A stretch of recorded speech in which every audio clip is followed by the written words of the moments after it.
Hey everyone, if you archived a Trello card and you want it back, don't worry, it's super easy to restore it. You just need to know exactly where Trello hides them. So simply open the board where the card originally lived and head over to the menu on the right side.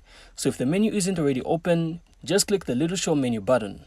So inside there, you'll then be able to see an option that's called Archived Items. That's where Trello stores every single card and lists you've archived. So once you open the archived items, you also see your cards sitting there. So simply just find the one you want to bring back and click Send to Board.